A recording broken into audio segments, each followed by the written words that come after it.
Bake করা ঝামেলা ছাড়াই শুধুমাত্র একটা ডিম দিয়ে অসংখ্য লেয়ার বিশিষ্ট এই নাস্তা বানিয়ে যাকে একবার খাওয়াবেন সে বারবার খেতে চাইবে। বিকালে স্ন্যাক্স হিসাবে অথবা ঝটপট মেহমানদারিতে মুচমুচে এবং লোভনীয় স্বাদের এই নাস্তাটা ঝটপট ইনস্ট্যান্ট মাত্র 10 মিনিটের মধ্যেই তৈরি করে নেওয়া যায়। তো আজকের রেসিপিতে ডিম দিয়ে তৈরি আরও একটি ডেজার্ট রেসিপি থাকছে। যে কোনো অকেশন স্পেশাল বানাতে 2 কাপ দুধ আর বিস্কিট দিয়ে তুলোর মতো তুলতুলে নরম এই ডেজার্টটা তৈরি করে নিতে পারবেন, যা মুখে দেওয়ার সাথে সাথে জাস্ট মিলিয়ে যাবে। সো আশা করছি বরাবরের মতোই আজকের আমার এই সিম্পল এবং সহজ রেসিপিটাও আপনাদের অনেক ভালো লাগবে এবং উপকারে আসবে। আর ভালো লাগলে অবশ্যই একটি লাইক দিয়ে শেষ পর্যন্ত সাথেই থাকবেন। সো আর কথা না বাড়িয়ে চলে যাচ্ছি এবারের মেকিং প্রসেসিংয়ে। আচ্ছা, তো এখানে এবার আমি নিয়ে নিলাম প্রায় 2 পিস বিস্কিট। আর আমি এইখানে টোস্ট বিস্কিট ব্যবহার করছি, তবে আপনারা চাইলে এখানে যে কোনো ধরনের বিস্কিটই ব্যবহার করতে পারবেন। তো এই বিস্কিটগুলো এবার আমি হাতের সাহায্যে একদম ভালো মতো ভেঙে নিচ্ছি।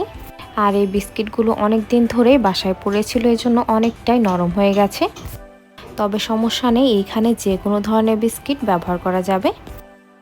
তো এবার আমি এখানে একটি ব্লেন্ডারের জাগ নিয়ে নিলাম। আর এই জাগের মধ্যে এবার আমি সবগুলো বিস্কিট ট্রান্সফার করে নিলাম। তো এই জাগটা কিন্তু ভরে গেছে, তবে কোনো সমস্যা নেই, এগুলো ব্লেন্ড করে নিলে কিন্তু একেবারেই কমে যাবে। তো এখন এগুলোকে এবার আমি একদম ভালো মতো ব্লেন্ড করে নিলাম। আর এইগুলো কিন্তু একেবারে দানাদার, মানে অনেকটা ব্রেড গামের মতো ব্লেন্ড হয়ে গেছে।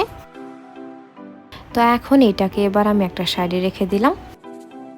তো এবার আমি চুলার ওপর একটি প্যান বসিয়ে দিয়েছি। আর এইখানে এবার আমি দিয়ে দিলাম প্রায় 2 টেবিল চামচ পরিমাণ চিনি। তো এখন চিনিটা এবার আমি একটি স্প্যাচুলার সাহায্যে চারপাশে ভালো মতো স্প্রেড করে দিচ্ছি। আর এতে করে চিনিটা অল্প সময়ের মধ্যে ভালো মতো মেল্ট হয়ে যাবে। তো এই পর্যায়ে চুলার আঁচ থাকবে কিন্তু একেবারে লো মিডিয়াম হিটে। আর এটাকে এবার আমি এভাবেই রেখে ওয়েট করছি চিনিটা প্রায় 80%-এর মতো মেল্ট হয়ে আসা পর্যন্ত। তো অলরেডি চিনিটা কিন্তু অনেকটাই মেল্ট হয়ে গেছে, আর এর মধ্যে কিন্তু হালকা একটা কালারও চলে এসেছে। তো এবার একটি স্প্যাচুলার সাহায্যে চারপাশে চিনিটা মধ্য বরাবর এনে দিচ্ছি, কারণ মধ্যেই চুলার তাপমাত্রা বেশি থাকে, আর এতে করে ক্যারামেলের মধ্যে খুব সুন্দর একটা কালার আসবে। তো এখন এটা এবার অনবরত নাড়িয়ে চাড়িয়ে পছন্দ মতো কালার করে ক্যারামেলটা তৈরি করে নিতে হবে। তো এর মাঝে এর মধ্যে কিন্তু খুব সুন্দর একটা কালার চলে এসেছে, আর ক্যারামেলটা এবার একেবারেই রেডি। তো এটা এবার সাথে সাথে মোল্ডে ট্রান্সফার করে নিতে হবে, নইলে ক্যারামেলটা কিন্তু যে পাত্রে থাকবে সেই পাত্রেই জমতে শুরু করবে। তো ক্যারামেলটা এবার আমি মোল্ডের মধ্যে সুন্দরভাবে করে ট্রান্সফার করে নিলাম। আর মোল্ডটা এবার চারপাশে এইরকমভাবে করে ঘুরিয়ে চারপাশে ভালো মতো স্প্রেড করে নিতে হবে, তাহলে ক্যারামেলটা মোল্ডের চারপাশে ভালো মতো সেট হয়ে যাবে। তো মাশাআল্লাহ, ক্যারামেলের মধ্যে কিন্তু খুব সুন্দর একটা কালার চলে এসেছে, আর এটা কিন্তু অনেক গ্লাসি হয়েছে। তো এখন এবার আমি চুলার ওপর একটি পাতিল বসিয়ে দিয়েছি, আর এখানে এবার আমি দিয়ে দিলাম সামান্য একটু পানি। দেন এবার আমি এখানে দিয়ে দিলাম প্রায় 2 কাপ পরিমাণ লিকুইড দুধ। আর দুধটা আমি হাফ কাপ করে মেপে 4 বারে দিয়ে নিলাম আর কি। তো এবার দুধটাকে নাড়িয়ে চাড়িয়ে সুন্দরভাবে করে জাল করে নিতে হবে। আর আমরা যেহেতু ফার্স্টেই পাতিলে সামান্য একটু পানি ব্যবহার করেছিলাম, এজন্য দুধটা নিচ থেকে লেগে যাওয়ার সম্ভাবনা কিন্তু অনেকটাই কমে যাবে। তো এর মাঝে কিন্তু দুধের মধ্যে বলক চলে এসেছে, আর এই অবস্থায় দুধটাকে জাস্ট 2 মিনিটের মতো ভালো মতো জাল করে নিতে হবে।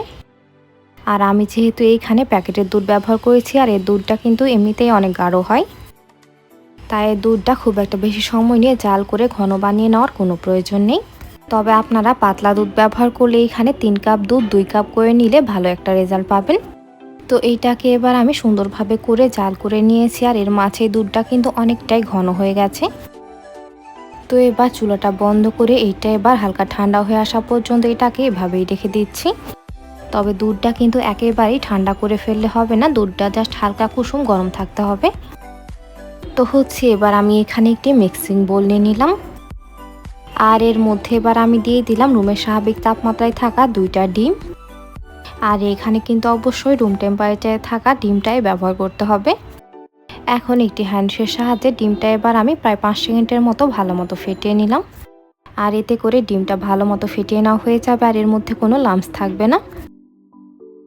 এখন এবার আমি এখানে নিয়ে নিলাম প্রায় হাফ কাপ পরিমাণ চিনি। আর চিনিটা কিন্তু কোনোভাবে একবারে দেওয়া যাবে না, অল্প অল্প করে দিয়েই ভালো মতো ফেটিয়ে নিতে হবে, কারণ সম্পূর্ণ চিনিটা দিয়ে নিলে এটা মেল্ট হতে একটু বেশি সময় লাগবে, আর যা আপনার কাছে একটু বেশি পেনফুল মনে হতে পারে। তাই চিনিটা আমি অল্প অল্প করে দিয়ে কয়েকবারে ভালো মতো মিশিয়ে নিচ্ছি, আর এতে করে কাজটা খুবই অল্প সময়ের মধ্যেই হয়ে যাবে। তো প্রতিবার আমি চিনি দিয়ে এটাকে জাস্ট 30 সেকেন্ডের মতো ভালো মতো ফেটিয়ে নিচ্ছি, আর সম্পূর্ণ চিনিটা আমি প্রায় 3 বারে দিয়ে এটাকে ভালো মতো ফেটিয়ে নিলাম। আর এই পর্যায়ে চিনিটা কিন্তু একদম ভালো মতো মেল্ট হয়ে গেছে, তবে সামান্য কচকচে ভাব থাকলেও কোনো সমস্যা নেই, কারণ আমরা যখন এর মধ্যে দুধ দিয়ে দিব তখন চিনিটা কিন্তু একদম ভালো মতোই মেল্ট হয়ে যাবে। তো এবার ডিমের গন্ধ দূর করতে এবার আমি এখানে দিয়ে দিলাম প্রায় হাফ চা চামচ পরিমাণ এলাচের গুঁড়া। তবে আপনারা চাইলে এখানে পছন্দ মতো যে কোনো ধরনের এসেন্সও ইউজ করতে পারবেন। তো এলাচের গুঁড়াটা এবার দিয়ে নেওয়ার পর এটাকে এবার আমি আবারও একটু ভালো মতো ফেটিয়ে নিলাম, আর এর মাঝে এটা এবার একেবারেই রেডি। তো এখন আগে থেকেই জাল করে রাখা দুধটা কিন্তু আগের চাইতে অনেকটাই ঠান্ডা হয়ে এসেছে, আর এই পর্যায়ে দুধটা ঠিক এরকম টাইপের হালকা গরম আছে, যে এর মধ্যে আঙ্গুল ডুবিয়ে অনায়াসে অনেকক্ষণ রাখা যায়।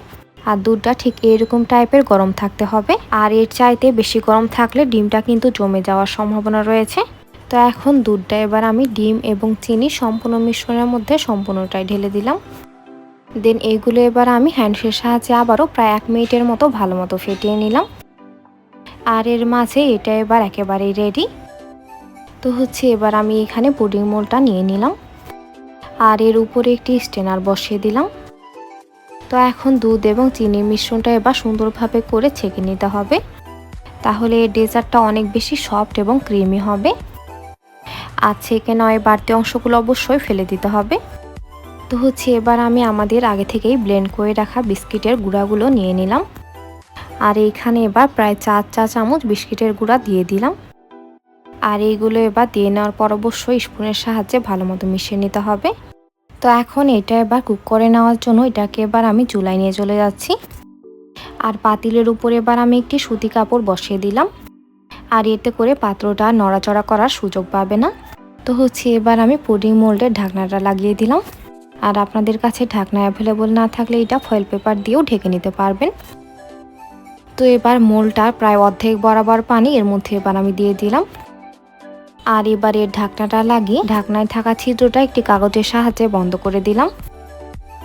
তো এখন এটা এবার চুলার আঁচ মিডিয়াম হিটে রেখে প্রায় 20 মিনিটের মতো বেক করে নিলাম। তো 20 মিনিট পর ফিরে এসে এবার আমি একটি টুথপিকের সাহায্যে চেক করে দেখে নিচ্ছি এটা পারফেক্টলি বয়েল হয়েছে কিনা। তো এইটা এবার একেবারে ক্লিন এসেছে, মানে এটা এবার একেবারেই রেডি। এইটা এবার আমি ফ্রিজে প্রায় 2 ঘন্টার মতো রেখে ভালো মতো সেট করে নিয়েছি, আর এইটা এবার সার্ভ করে নেওয়ার জন্য একেবারেই রেডি। তো এবার আমি একটি নাইফের সাহায্যে 4 ও 5টা ভালো মতো ছাড়িয়ে নিলাম, আর এই কাজটা একটু সাবধানতার সাথে করতে হবে, নইলে ডেজার্টটা কিন্তু ভেঙে যাওয়ার সম্ভাবনা রয়েছে। তো একটা প্লেটের উপর মোলটা এবার আমি উল্টিয়ে দিলাম, আর এইটাকে এবার এইভাবে কয়েকবার ট্যাপ ট্যাপ করে নিলে এটা কিন্তু সুন্দরভাবেই ডিমোল্ড হয়ে যাবে। তো এরই মাঝে তৈরি হয়ে গেল অসম্ভব মজাদার মন প্রাণ কলিজা ঠান্ডা করা ডেজার্ট। সো ভিউয়ার্স, রেসিপিটি ভালো লাগলে বাসায় একবার অবশ্যই ট্রাই করবেন, আর রেসিপিটি কেমন লাগলো অবশ্যই একটু কমেন্ট করে জানাবেন, আর ভালো লাগলে অবশ্যই ফ্রেন্ডস এবং ফ্যামিলির সাথে শেয়ার করবেন। আর এখনও যারা আমার চ্যানেলটি সাবস্ক্রাইব করেননি তারা অবশ্যই আমার চ্যানেলটি সাবস্ক্রাইব করে দিবেন, আর সাথে থাকা বেল আইকনে ক্লিক করে দিবেন আমার পরবর্তী ভিডিও নোটিফিকেশন সবার আগে পেতে। আচ্ছা, তো এবার আমি ডিম দিয়ে তৈরি মুচমুচে নাস্তার রেসিপিটি আপনাদের সাথে শেয়ার করব। আশা করছি এই রেসিপিটাও আপনাদের অনেক ভালো লাগবে এবং উপকারে আসবে, আর অবশ্যই শেষ পর্যন্ত সাথেই থাকবেন। আচ্ছা, তো এখানে এবার আমি বড় সাইজের একটি মিক্সিং বোল নিয়ে নিলাম। তো এবার আমি এখানে নিয়ে নিলাম প্রায় 1.5 কাপ পরিমাণ ময়দা, আর এইখানে ময়দা বা আটা যে কোনোটাই ব্যবহার করা যাবে। তো সেম কাপে মেপে ময়দাটা আমি 2 বারে দিয়ে নিলাম আর কি। প্রায় 1 চা চামচ পরিমাণ লবণ এবার আমি এখানে দিয়ে দিলাম, সাথে দিয়ে দিলাম প্রায় 1 টেবিল চামচ পরিমাণ রান্নার তেল। তো এবার আমি তেলের সাথে এই সবগুলো উপকরণ হাতের সাহায্যে একদম ভালো মতো মাখিয়ে নিচ্ছি, আর এইটা যত বেশি ভালো মতো মাখাবেন নাস্তাটা কিন্তু ততটাই বেশি ক্রিস্পি হবে। এইটা এবার আমি প্রায় 2 মিনিটের মতো একদম ভালো মতো মাখিয়ে নিলাম, আর মাখিয়ে নেওয়ার একটা পর্যায়ে যখন দেখবেন হাতে মুঠো করলে এইরকম মুঠো হয়ে আসবে আর একটু প্রেস করলে ভেঙে যাবে, তখন বুঝবেন এটা একদম ভালো মতো মাখিয়ে নেওয়া হয়ে গেছে। তো এইটা এবার একেবারেই রেডি। আর এইখানে এবার আমি নিয়ে নিলাম রুমের স্বাভাবিক তাপমাত্রায় থাকা পানি। পানিটা কিন্তু অল্প অল্প করে দিয়ে এখানে অনেকটা শক্ত টাইপের একটা ডো বানিয়ে নিতে হবে। আর ডোটা খুব বেশি নরম হয়ে গেলে কিন্তু নাস্তাটা কোনোভাবেই ক্রিস্পি হবে না। তো এইটা আমি অফ ক্যামেরায় একদম ভালো মতো মাখিয়ে নিয়েছি। আর এই ডোটা ঠিক এইরকম টাইপের হবে। তো এইটাকে এবার আমি ঢাকনা লাগিয়ে রেখে দিলাম প্রায় 5 মিনিটের জন্য রেস্টে। এর ওই ফাঁকে এবার আমি নাস্তার ভিতরে ফিলিংটা তৈরি করে নিচ্ছি। এই জন্য চুলার উপর একটি প্যান বসিয়ে দিয়েছি। আর এইখানে এবার আমি দিয়ে দিলাম প্রায় 1 টেবিল চামচ পরিমাণ তেল। তো এখন তেলটা গরম হয়ে আসলে এখানে এবার আমি দিয়ে দিলাম প্রায় হাফ কাপ পরিমাণ কুচি করে নেওয়া আলু। সাথে দিয়ে দিলাম প্রায় হাফ চা চামচ পরিমাণ লবণ। তো প্রায় 1 চিমটি মানে প্রায় 1/4 চা চামচ পরিমাণ হলুদের গুঁড়া এবার আমি এখানে দিয়ে দিলাম। এবার একটি স্পুনের সাহায্যে এগুলোকে এবার আমি ভালো মতো নাড়িয়ে দিলাম। আর এই সময় কিন্তু চুলার আঁচ থাকবে একেবারে লো মিডিয়াম হিটে। তো এইটাকে এবার আমি ঢাকনা লাগিয়ে রেখে দিলাম প্রায় 2 মিনিটের জন্য। ফিরে আসলাম এখন ঠিক 2 মিনিট পর। তো এইগুলোকে এবার আমি আবারও একটি স্প্যাচুলার সাহায্যে ভালো মতো নাড়িয়ে দিলাম। তো এইখানে এবার আমি দিয়ে দিলাম প্রায় হাফ কাপ পরিমাণ কুচি করে নেওয়া গাজর। সাথে প্রায় 1/4 কাপ পরিমাণ কুচি করে নেওয়া পেঁয়াজ দিয়ে দিলাম। তো প্রায় 2 টেবিল চামচ পরিমাণ মানে প্রায় 5 থেকে 6টার মতো কাঁচামরিচ এবার আমি এখানে দিয়ে দিলাম। আর ঝালটা আপনাদের পছন্দ অনুযায়ী বাড়ি অথবা কমিয়ে অ্যাডজাস্ট করে দিতে পারবেন। তো এগুলোকে এবার আমি আবারও ভালো মতো নাড়িয়ে দিলাম। আর ঢাকনা লাগিয়ে রেখে দিলাম প্রায় 1 মিনিটের জন্য। ফিরে আসলাম ঠিক 1 মিনিট পর। আর এর মাঝে এগুলো কিন্তু প্রায় 70%-এর মতো ভালো মতো কুক হয়ে গেছে। আর এইগুলো বেশি সময় নিয়ে বয়েল করে নেওয়ার কোনো প্রয়োজন নেই, কারণ আমরা যখন নাস্তাগুলো ভাজবো তখন এইগুলো প্রায় 30%-এর মতো কুক হয়ে যাবে। সবজিগুলোকে এবার আমি একটা সাইডে করে নিলাম। দেন এইখানে এবার আমি দিয়ে দিলাম প্রায় 1 টেবিল চামচ পরিমাণ রান্নার তেল।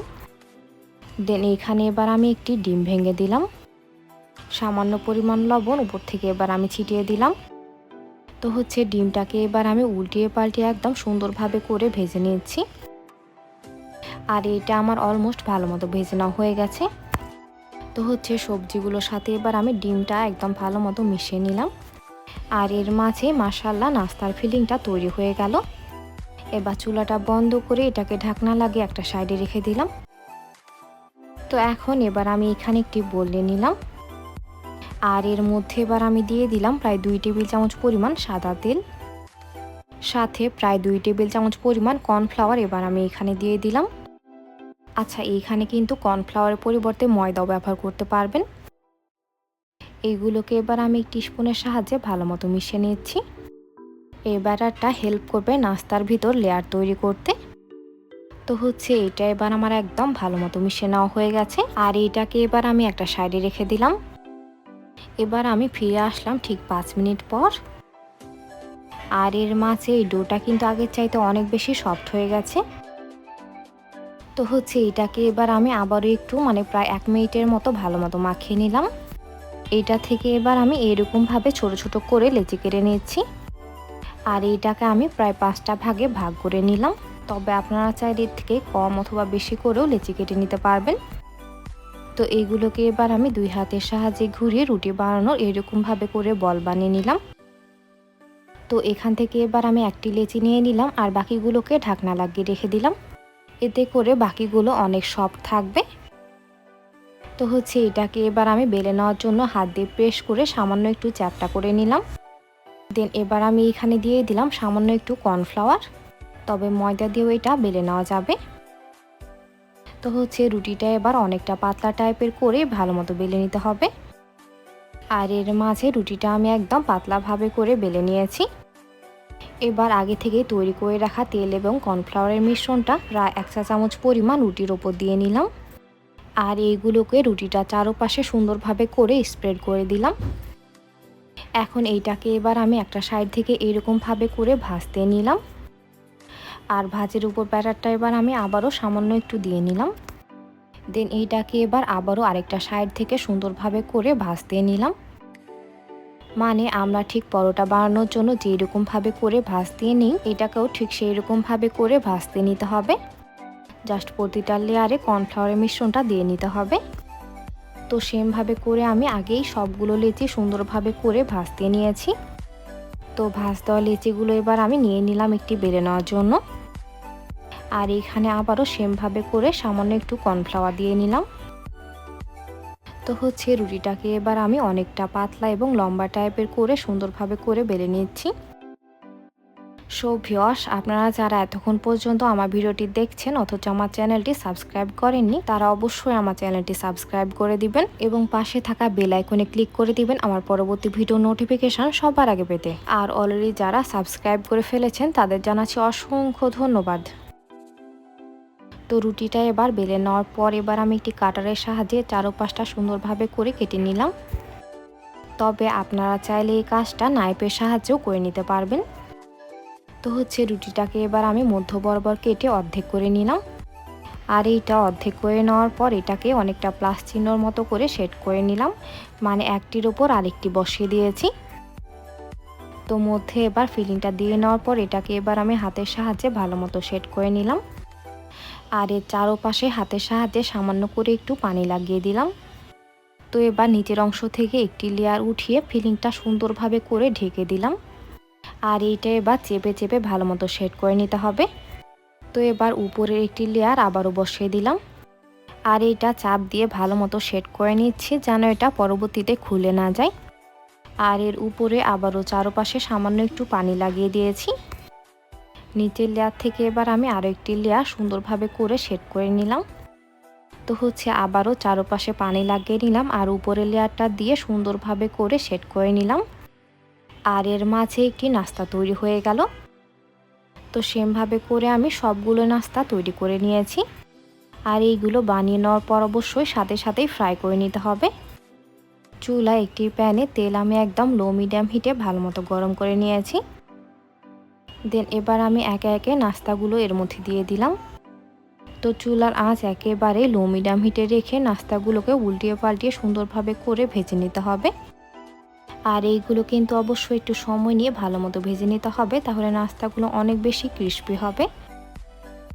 তো এইগুলোকে আমি অলমোস্ট প্রায় 10 বার উল্টিয়ে পাল্টিয়ে সুন্দরভাবে করে ভেজে নিয়েছি। এরপর যে এগুলো কিন্তু মাশাআল্লাহ অনেক সুন্দরভাবে করে ফুলে গেছে। আর এর মাঝের লেয়ারগুলো কিন্তু স্পষ্টভাবে বোঝা যাচ্ছে। তো এইগুলোর মধ্যে এবার সুন্দর একটা ব্রাউন কালার চলে এসেছে। দেন এগুলোকে এবার আমি উঠিয়ে নিলাম। তো এরই মাঝে তৈরি হয়ে গেল অসম্ভব মজাদার কুড়মুড়ে এবং মুচমুচে নাস্তা। সো ভিউয়ার্স, রেসিপিটি ভালো লাগলে বাসায় একবার অবশ্যই ট্রাই করবেন। আর রেসিপিটি কেমন লাগলো অবশ্যই একটি কমেন্ট করে জানাবেন।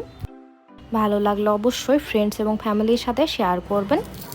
তো আজকের মতো এখানেই বিদায় নিচ্ছি। এতক্ষণ সাথে থাকার জন্য অসংখ্য ধন্যবাদ। আল্লাহ হাফিজ।